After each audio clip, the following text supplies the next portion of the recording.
रघुवीर समर्थ. रघुवीर समर्थ. जय जय राम कृष्ण हरी.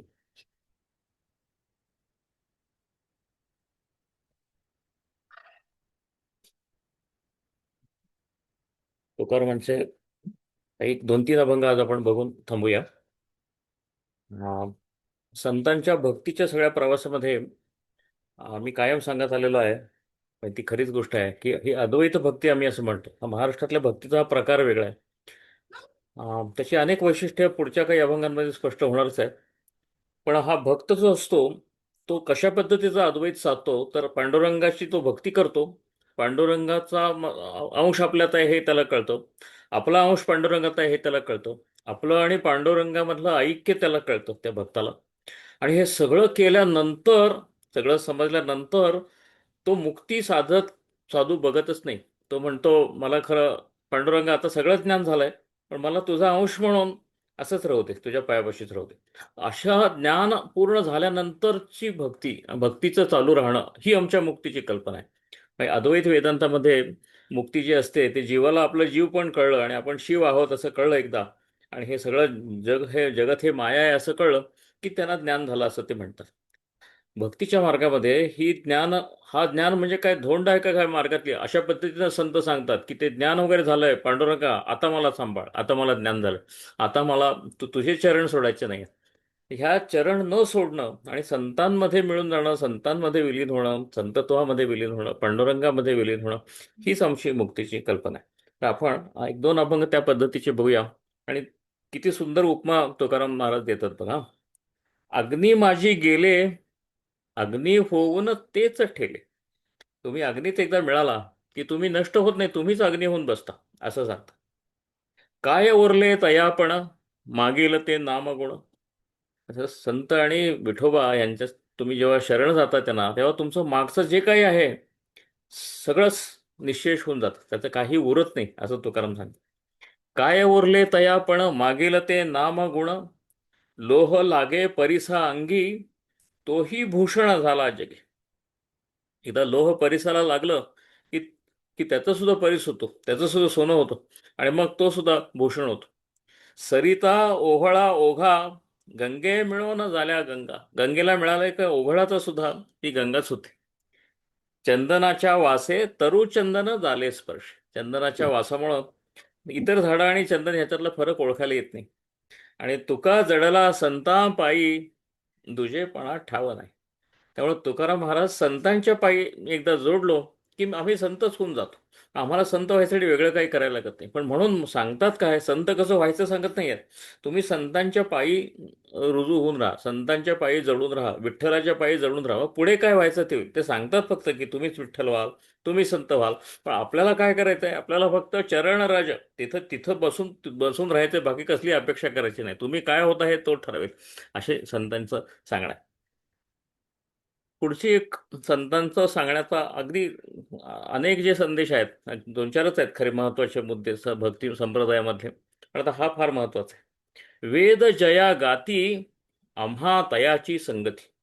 काही काही वेळा असं होतं की वैदिक एक वेदांती आणि भक्त यांच्यामध्ये जणू काय मोठा संघर्षच आहे, असा एक पवित्रा घेतला जातो.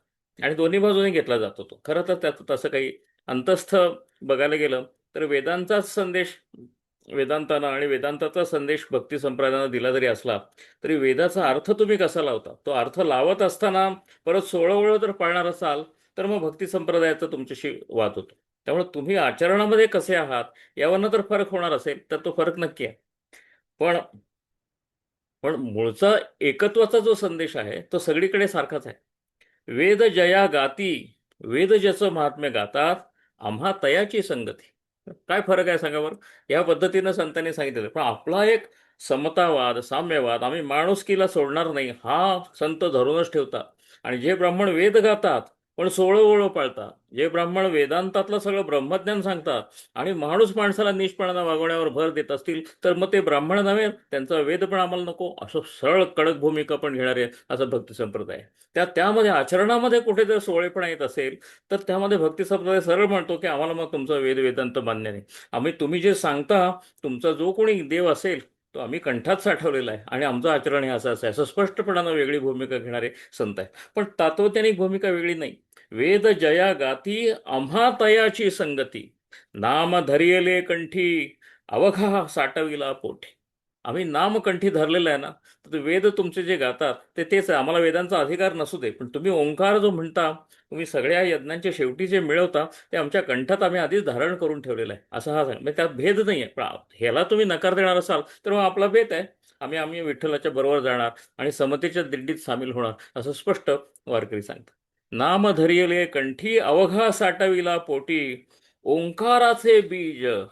तुम्ही जे ओंकारातून सगळं जग निर्माण झालं असं जे म्हणता, त्या ओंकाराचं सुद्धा बीज विठ्ठल आहे, असं असं असं असं नामदेव प्रभूपासून सगळ्याच नामदेव ज्ञानदेव सगळ्यांनी हाच उपदेश सांगितला की सगळ्याचं बीज आमचा विठ्ठल आहे. ओंकाराचं बीज सुद्धा विठ्ठलच आहे. ओंकाराचे बीज हाती आमुचे ते निज. आमच्या हातामध्ये ओंकाराचं बीज आपोआप येऊन पडतं, असं हे विठ्ठलाचं नाव आहे. तुका म्हणे बहु मोठे. आमचा हा विठ्ठल आहे ना, हा बहु मोठा आहे. सगळा ब्रह्मांड व्यापून राहिलेला आहे. अणुरणीया थोकडा तुका आकाशा एवढा. हे जे आकाशाचं तत्व आहे तेच आमचं विठ्ठल आहे. तुका म्हणे बहु मोठे अणुरणीया दाखोटे. सूक्ष्मातलं सूक्ष्म काय असेल तर ते विठ्ठल आहे, आणि महामधलं महातत्व काय असेल तर तेही विठ्ठलच आहे. असा असा संतांचा ह्या विठ्ठलाच्या सान्निध्यात याच्या स्मरणामध्ये संसार न सोडता माणुसकीचा आणि सेवेचा मार्ग आक्रमण मगच विठ्ठलामध्ये विलीन व्हायचा आहे, असा साध्या भोळ्या माणसांचा पण फार महान विचार सांगणारा असा हा भक्तिपंथ आहे. एक अजून अभंग म्हणूया, घेऊया आणि मग आपण आजच्या भक्तिगीताकडे जाऊया. पांडुरंगाला विनवणी करताना तुकाराम कसं म्हणतात बघा. तू श्रियेचा पती, तुम्ही लक्ष्मीचे पती आहात. तू श्रियेचा पती, माझी बहु हीन याती. आम्ही फार हीन यातीचे, आम्हाला कसला अधिकार नसलेले अशा जातीचे आम्ही आहोत, आणि तुम्ही तर लक्ष्मीचे पती आहात. आणि मग ह्यांच्यातलं एकत्व तुकाराम सांगतात. दोघे असो एके ठाई. ते असं म्हणत नाही तुम्ही तिथे आणि आम्ही इथे. ही भक्तांची फार फार सुंदर अशी अशी भूमिका असते. तुम्ही श्रियेचे पती, आम्ही ही नाही आती. दोघे असो एके ठाई, आपण एकेच ठाई आहोत. माझा माथा तुझे पायी. म्हणजे संत एका दोन ओळीत काय काय सांगतात बघा. तो जो विठ्ठल आहे तो विठ्ठल आणि आम्ही एकाच गावचे आहे. एका अभंगामध्ये तुकारामांनी म्हटलेलं आहे, एका गावात असून एकमेकाशी न बोलणं काय बरं दिसत नाही, असं एका वेगळ्या अभंगामध्ये तुकारामांनी म्हटलेलं आहे. आपण एका गावचेच आहोत हे सांगणं म्हणजे ती सलोक मुक्ती. तुम्ही जे मुक्तीचे 4 प्रकार सांगता, सलोक मुक्ती, समीप मुक्ती, काय जे आहे ते सगळं आत्मसात करूनच बोलतात. अहो एका गावातले आपण, आम्ही तुमच्याशी बोलतोय खरं, तुम्ही आमच्याशी बोलत नाही, हे काय बरं दिसायला बरं दिसत नाही, अशा पद्धतीचा एक अभंग आहे. त्याची मला इथे आठवण झाली. दोघे असो एके ठाई, एकाच ठाई आपण दोघं आहोत. पण दोघं एकाच ठाई आहोत म्हणजे विठ्ठला तू आणि मी एकच आहे असं कधीही म्हणत नाही. विठ्ठल आता मीच विठ्ठल आहे असं कधीही त्यांनी म्हणलेलं नाही. त्यांनी रिलेशनशिप कशी सांगितले बघा. नातं कसं आहे, दोघे असो एके ठाई, माझा माथा तुझे पायी. आणि मला हेच पाहिजे, मला असंच एकत्व पाहिजे, मला ह्याच्यापेक्षा वेगळं एकत्व नको आहे पांडुरंगा, असं परत तुकाराम सांगतात. माझ्या दीनपणा पार नाही बहु तू उदार. माझा दीनपण फार मी दीन आहे आणि तू किती उदार आहेस. पण आपण एका गावातलेच आहोत. आपण एका गावातलेच आहोत. तुका म्हणे पांडुरंगा, मी ओहोळ तू गंगा. हा हा आमचा भक्तिपंथाचा. मी ओहोळ तू गंगा, पण ओहोळ गंगेला मिळतो आणि तो गंगाच होतो ह्यावर पण विश्वास, असा हा भक्तिपंथ आहे. आपण आजच्या भक्तिगीताकडे जाऊया. आजचं भक्तिगीत अतिशय प्रसिद्ध आहे, ज्ञानदेवांचा अभंग आहे आणि तो सुधीर फडकेंनी गायलेला आहे. तुझं सगुण म्हणो की निर्गुण रे. हा भक्तिपंथाची ही आमच्या फार वैशिष्ट्य आहे. आम्ही पाहिजे तेव्हा त्याला भावबळे कैसा झाला असी लहान, असं आम्ही म्हणतो. हा तुकारामांचाच आहे अभंग की सगळीकडे भरून राहिलेलं ते तत्व आहे, ते सूक्ष्म आहे.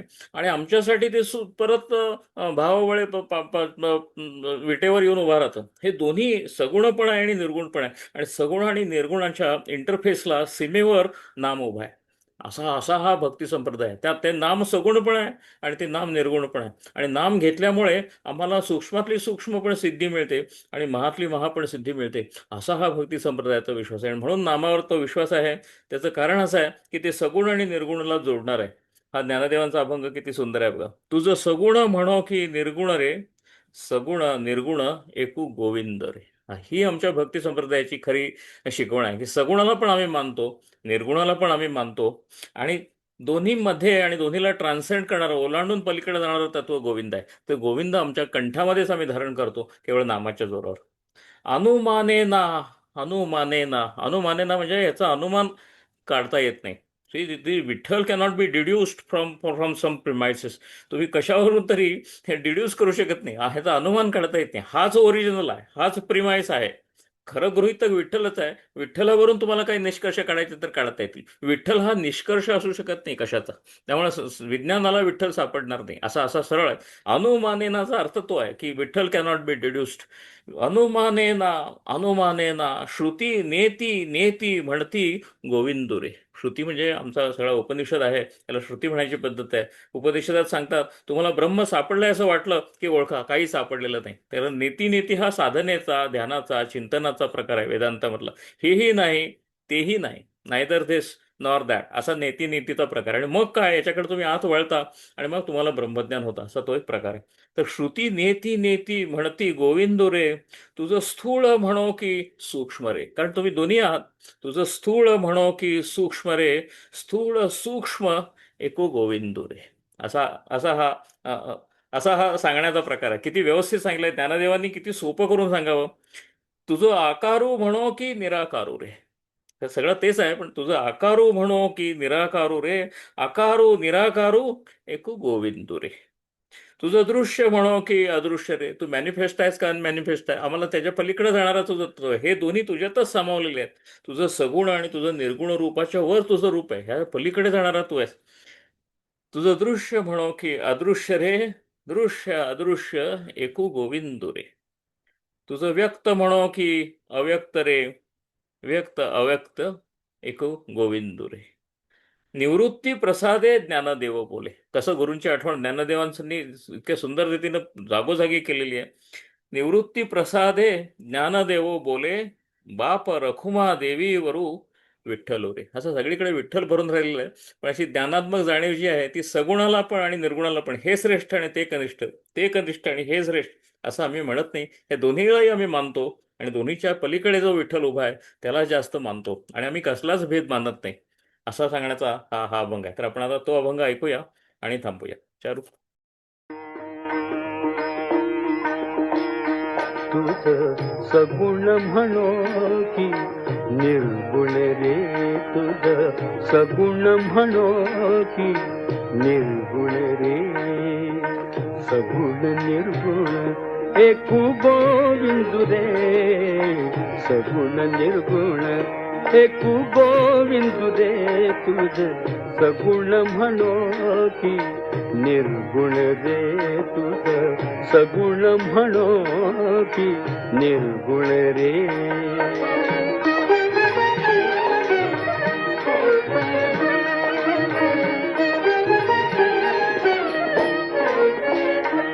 अनुमानेना, अनुमानेना, अनुमानेना, अनुमानेना श्रुती नेती नेती म्हणती गोविंदु रे. नेती नेती श्रुती नेती नेती म्हणती गोविंदु रे, गोविंदु रे म्हणती गोविंदु रे. तुझ सगुण म्हणो की निर्गुण रे, तुझ सगुण म्हणो की निर्गुण रे.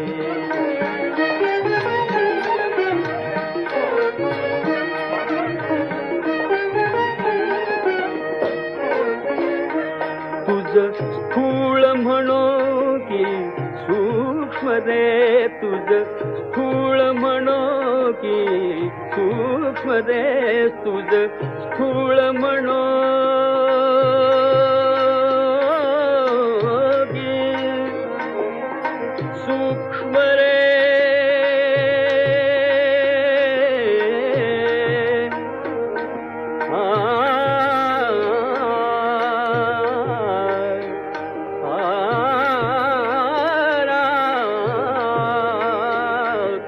स्थूळ म्हणो की सूक्ष्म रे, तुझ स्थूळ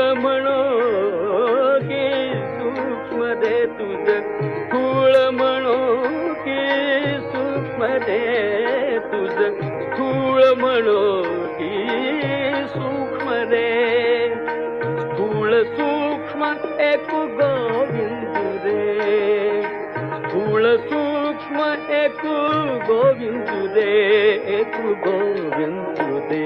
तुझ सगुण म्हणो की निर्गुण रे, तुझ सगुण म्हणो की निर्गुण रे, तुझ सगुण म्हणो की निर्गुण रे, तुझ सगुण म्हणो की निर्गुण रे.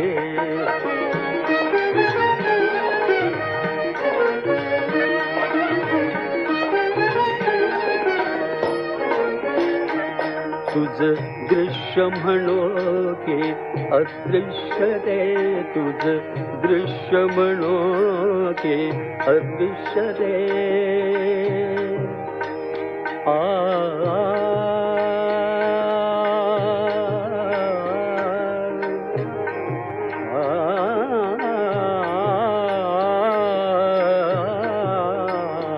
तुझ दृश्य म्हणो दृश्य म्हणो की दृश्य म्हणो की अदृश्य रे, तुझ दृश्य म्हणो की तुझ दृश्य म्हणो की अदृश्य रे. दृश्य अदृश्य एक गोविंद रे, दृश्य अदृश्य एक गोविंद रे, गोविंद रे एक गोविंद रे. तुझ सगुण म्हणो की निर्गुण रे, तुझ सगुण म्हणो की निर्गुण रे.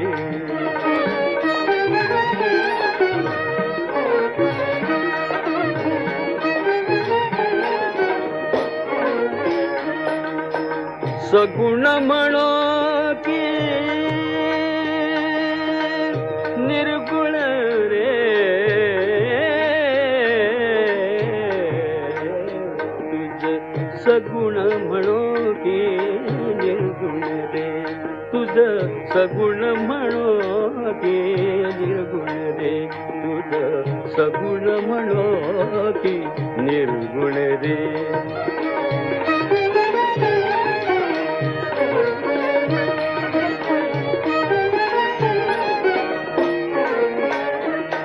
निवृत्ती प्रसादे ज्ञानदेव बोले, ज्ञानदेव बोले, ज्ञानदेव बोले.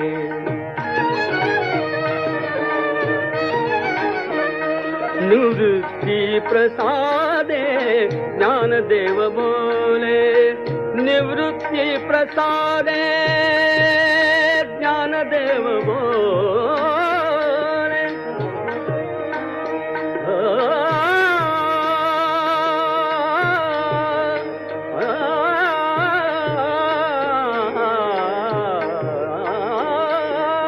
ज्ञानदेव बोले निवृत्ती प्रसादे, ज्ञानदेव बोले.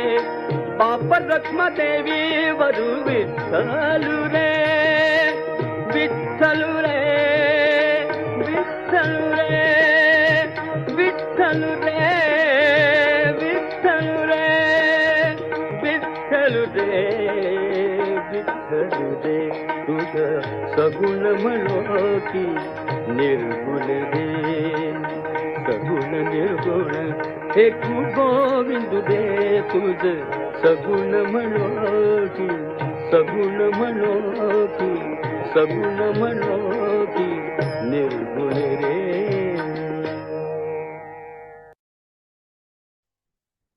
आपण इथंच थांबूया. जय जय रघुवीर समर्थ. जय जय राम कृष्ण.